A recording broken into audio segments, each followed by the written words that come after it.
இப்போ இயேசு வரும்போது உங்களுக்கு கனம், மகிமை, புகழ்ச்சி இதெல்லாம் கொண்டு வரப்போது உங்கள் உபவாசம் அல்ல, உங்களுடைய தியாகம் அல்ல, உங்களுடைய செயல்கள் அல்ல, தேவன் பேரில் வைக்கிற விசுவாசம். வா,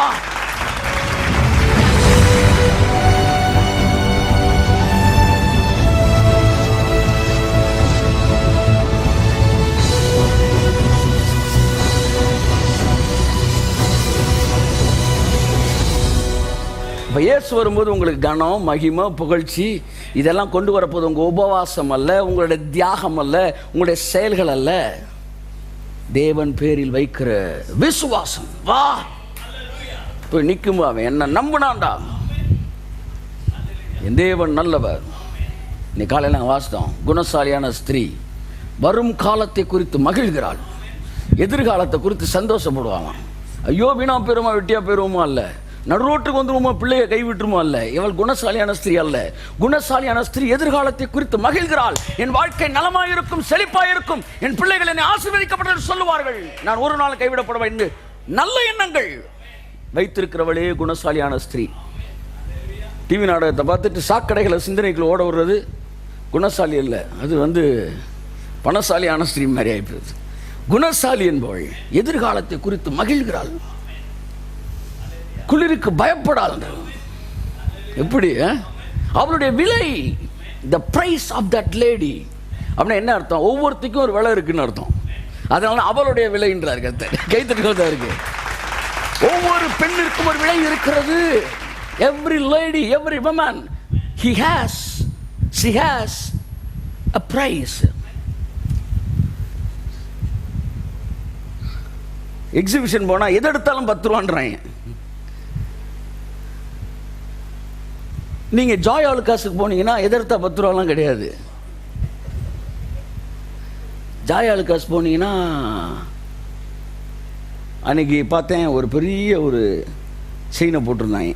நான் வேறு எதுக்கு உள்ளே போகிறதுக்கு எதார்த்தம் பார்த்தேன், அதை கிராம் எவ்வளோன்னு போட்டிருந்தாங்க.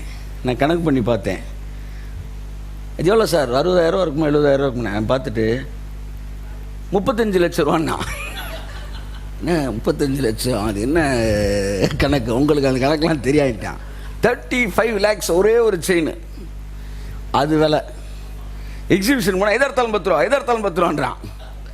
அதுவும் பொருள் தான், ஆனால் 2 பொருளுக்கு ஒரு விலை இருக்கு.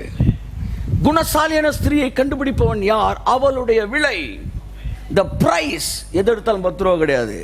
அது முத்துக்களை பார்க்கிலும், தங்கம் அல்ல, வைரம் அல்ல, வைடூரி, முத்துக்களை பார்க்கிலும் விலையேறப்பட்டது. எவ்வளோ அழகான வார்த்தை, விலையேறப்பட்டதான். சொல்றது யாரு? சாலமன் சொல்லலை, சாலமன் அம்மா சொல்றாங்க. அப்ப என்ன சொல்ல வரேன்னா, அந்த பிரைஸ், உங்களுடைய விலை உங்கள் விசுவாசத்தை நிர்ணயிக்கப்படுகிறது. எல்லாத்தையும் சொல்றான், இதெல்லாம் படம் தாம்பா, ஆனால் இப்படிலாம் உனக்கு அமையணும் என்ன செய்யாத. சிலருக்கு அமைகிறது, சிலர் நல்லா இருக்கிறாங்க, ஆசீர்வதிக்கப்பட்டிருக்கிறாங்க, நல்லா இருக்கிறோம், நம்ம நல்லா தான் இருக்கிறோம். ஆனால் அப்படி இல்லாதவர்களுக்கும் அவன் சேர்த்து எழுதுறான். லேமுவேலே ஸ்திரீகளுக்கு உன்னுடைய பலத்தை கொடுக்காதன்றான். அதுக்கு என்ன அர்த்தம்? இதெல்லாம் இல்லைன்னு ஒன்று, டோன்ட் வேஸ்ட் யுவர் எனர்ஜி. போட்டு ஆர்கியூ பண்ணுறேன் எனர்ஜி என்ன செய்யாத, வேஸ்ட் பண்ண. அழகான வசனம். நீ எங்கே போனாலும் பஞ்சாயத்து நடந்துக்கிட்டே இருக்கு. ஏன்னா என்னோட எனர்ஜியில் சரி பண்ணணும்னு. Don't, the meaning of that words is not giving energy to her, don't spend energy. அப்போ எவ்வளோ ஒரு அழகாக ஒரு பைபிள் நமக்கு சொல்லிக் கொடுக்குது பாருங்க. ப்ரைஸ் எல்லாம் சொல்லுங்கள், ப்ரைஸ், ரேட்டு. அப்போ உங்கள் ரேட்டு பரலோகத்துலேருந்து நீங்கள் எப்படி ஒரு பெண் எப்படி கல்யாணம் ஒரு கூட்டத்துக்குள்ளே போனால் நகையை பார்க்குறாளோ, அப்படி ஏசு ஒரு கூட்டத்துக்குள்ளே வந்தால் விசுவாசத்தை பார்ப்பார். பைபிளில் பாருங்கள், புதிய ஏற்பாட்டில் நிறைய இடத்துல சொல்லுவார். அப்பொழுது அவர் அவருடைய விசுவாசத்தை கண்டு பாவியா ஒருத்தன் வந்து நிற்பான். பைபிள் சொல்லுது, அவன் விசுவாசத்தை,